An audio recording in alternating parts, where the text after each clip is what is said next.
Hello बच्चों, आपका स्वागत है मेरे YouTube चैनल पे। और आज हम बात करेंगे पहली कक्षा की रिमझिम किताब के चौथे अध्याय के बारे में। और हमारा चौथा अध्याय का नाम क्या है? पत्ते ही पत्ते।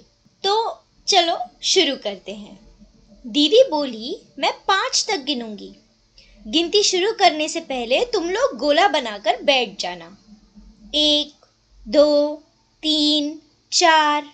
5 बोलने से पहले ही मैं दौड़ी और धड़ाम से बैठ गई। उधर दीदी ने गिनती पूरी की और इधर हम सब गोला बनाकर बैठ गए। आज दीदी पत्ते लेकर आई थी। कितने सारे पत्ते, तरह तरह के पत्ते। हमने पत्तों को अच्छे से देखा। कुछ पत्ते लंबे थे तो कुछ गोल थे, एकदम गोल। कुछ छोटे, कुछ बड़े। एक था लाल रंग का, एक पत्ता पीला और कटहरी रंग का था। एक पत्ते पर नसें दिख रही थी।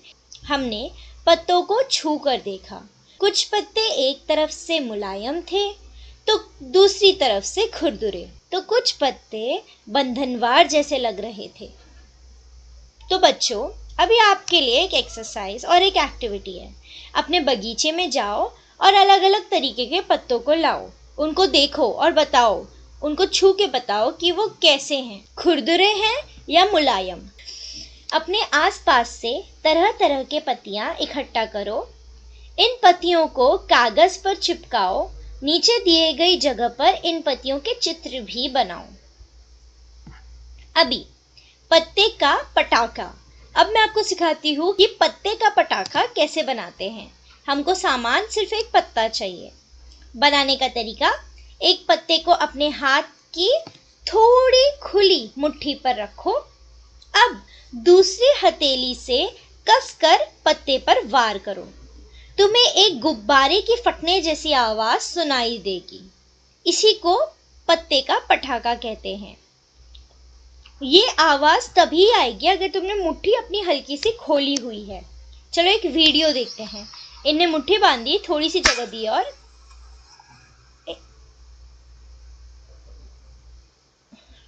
ऐसी आवाज आएगी। अब इस चित्र को देखो। इस चित्र में आपको क्या दिख रहा है? इस चित्र में दिख रहा है कि बच्चे स्कूल से वापस घर जा रहे हैं। बच्चों का स्कूल खत्म हो गया है और अब वो घर जा रहे हैं। बड़े खुश हैं। कुछ अकेले जा रहे हैं, कुछ मम्मी के साथ जा रहे हैं, तो कुछ दोस्तों के साथ जा रहे हैं और अपने भाई बहन के साथ जा रहे हैं। कुछ बच्चे बस ले रहे हैं तो कुछ मोटरसाइकिल और स्कूटी से जा रहे हैं। कुछ रिक्शे से जा रहे हैं और कुछ पैदल जा रहे हैं। तो ऐसे ही आप भी इस चित्र में क्या क्या देख सकते हो वो कमेंट सेक्शन में जरूर बताओ। अब हम जाते हैं अगले पन्ने पे। तो अब हम लोग अगली एक्सरसाइज करते हैं। तो अगली एक्सरसाइज क्या है? घर कैसे जाओगे। अब आप घर कैसे जाते हो? जैसे कि मैं डैश जाती हूँ, मैं घर समझो बस से जाती हूँ। तो वैसे आप भी घर किन किन चीज़ों से जाते हो बताओ। तुमने इनमें से किस किस की सवारी की है, उसमें एक टिक डालो। जैसे कि रिक्शा की सवारी हम सब ने की होगी, बस की भी सवारी की होगी, रेलगाड़ी की भी सवारी की है, बैलगाड़ी की गाँव में की है, साइकिल की भी की है, ऊँट की सवारी भी की है, स्कूटर की सवारी भी मैंने की है, पर भैंस की सवारी मैंने नहीं की है। तो फिर मैं यहाँ पे टिक कर दूंगी। आप भी अपना आंसर ज़रूर कमेंट सेक्शन में बताना कि आपने भी किन किन की सवारी की है और किन किन की नहीं की है। अगले पन्ने में है तुम कैसे जाते हो। तो दादी के घर तुम कैसे जाते हो? मैं दादी के घर रेलगाड़ी से जाती हूँ। वैसे ही सिनेमा देखने कैसे जाते हो? बस से। स्कूल कैसे जाते हो? रिक्शा से। तो मैं बाजार चल के जाती हूँ। आप बताना कि आप बाजार कैसे जाते हो। जैसे कि मैं दादी के घर रेलगाड़ी से जाती हूँ, मैं सिनेमा देखने बस से जाती हूँ और मैं स्कूल रिक्शा से जाती थी। वैसे आप बताओ कि आप बाजार कैसे जाते हो कमेंट सेक्शन पे। अब चलो हम देखते हैं कि इन सवारियों में हमें क्या टिकट लगेगा, पैसा लगेगा, या हम मुफ्त में जा सकते हैं? रेलगाड़ी में हमें टिकट भी लगती है, पैसा भी लगता है, पर क्या हम मुफ्त में जाते हैं? नहीं, हम मुफ्त में नहीं जा पाते।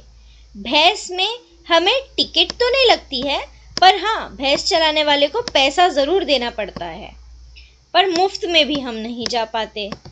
रिक्शा में हमको पैसा लगता है, टिकट लेने की कोई ज़रूरत नहीं है, और मुफ्त में तो हम जा नहीं रहे क्योंकि हम पैसा दे ही रहे हैं। साइकिल से ना टिकट लगती है और ना हमें पैसा देना होता है, हम ही साइकिल चलाते हैं तो हम मुफ्त में जा रहे होते हैं। ऊँट में टिकट नहीं लगती है, लेकिन पैसा लगता है और मुफ्त में तो हम नहीं जाते हैं। बैलगाड़ी में टिकट नहीं लगती, पैसा लगता है, मुफ्त में नहीं जाते। बस में टिकट भी लगती है, पैसा भी लगता है और मुफ्त में नहीं जाते। गोदी में ना टिकट लगती है, ना पैसा लगता है, और मुफ्त में हम लोग आराम से बैठ के जा सकते हैं। तो ऐसे ही आपको भी ये सॉल्व करना है। अब हम जाते हैं अगले पन्ने में। अगले पन्ने में आप ये चित्र देख पा रहे हैं। इस चित्र में एक गांव दिख रहा है छोटा सा, जिसमें लोग काम कर रहे हैं। अब यदि अगर तुम बच्चों इस खेत से गुजरते तो तुम्हें क्या क्या दिखने मिलता? जैसे यहाँ पे बैलगाड़ी चला रहे हैं, यहाँ पे ट्रक चला रहे हैं, खेती हो रही है, बच्चे खेल रहे हैं, सब अपने काम में व्यस्त हैं। यहाँ पे ये कुएं से पानी निकाल रहे हैं। ऐसे आप बताओ कि जब आप ऐसे गांव से जाते हो तो आपको क्या क्या देखने मिलता है? अभी नीचे क्या ऊपर क्या? गन्ना जमीन के ऊपर उगता है और मूली नीचे। अभी मूली जो है वो जमीन के नीचे उगती है और गन्ना जमीन के ऊपर। तो सही जगह पर कुछ और चीज़ों का चित्र बनाओ। तो अब मुझे सही जगह पर कुछ और चीज़ों का चित्र बनाना है। तो समझो, जैसे कि मूली ज़मीन के नीचे उगती है, तो ज़मीन के नीचे और कौन सा सब्जी या पौधा उगता है? तो गाजर का पौधा या गाजर का पौधा भी ज़मीन के नीचे ही उगता है। प्याज भी ज़मीन के नीचे उगता है। बीटरूट या चुकंदर भी ज़मीन के नीचे उगता है।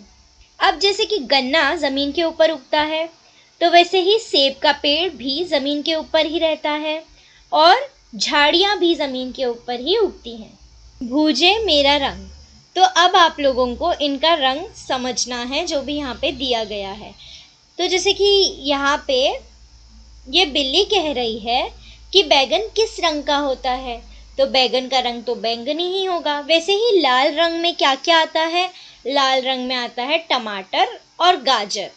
हरे रंग में आता है धना, खीरा, पालक और बोड़ा। बैगन में बैंगनी कलर में आता है प्याज और बैगन। पीले रंग में आता है आलू और मक्का। और काले की जगह हम ले लेते हैं, भूरे रंग में आता है मूंगफली और अदरक। तो यहाँ पे एक छोटा सा खेल दिया गया है। अभी अगले पन्ने में हमको एक छोटा सा गेम दिया गया है। अब इस गेम में पहले हमें पासा बनाना है। पासे के लिए आप 3 से 4 माचिस की खाली डब्बी इकट्ठा करो, एक के ऊपर एक चिपकाओ और फिर उसमें 1 से लेकर 6 तक की गिनती के अंक को लिखो। तो हमारा पासा तैयार है। फिर उसी पासे को फेंको और जो भी आपकी चाल आती है, जैसे कि अभी मेरी चाल आ रही है 1 से मैंने शुरू किया, मेरी चाल आ रही है 3, तो 2 3, तो यहाँ पे खाली है। फिर मेरी आती है समझो 3, फिर 1 2 3, तो यहाँ पे क्या लिखा है कि पैसा नहीं है, पैसा लाओ। तो अब मुझे वापस से जाके पैसा लाना पड़ेगा। तो फिर से मैं यहाँ से स्टार्ट करूँगी। तो ऐसे आप भी ये गेम ज़रूर खेलना अपने दोस्तों के साथ। तो आज के लिए इतना ही बच्चों। Thanks for watching. मैं जल्दी ही आपको मिलती हूँ मेरी नई वीडियो में। तब तक के लिए अपना ध्यान रखो और मेरे चैनल को सब्सक्राइब करो, वीडियो को लाइक करो। नीचे कमेंट सेक्शन में बताओ आपको वीडियो कैसी लगी।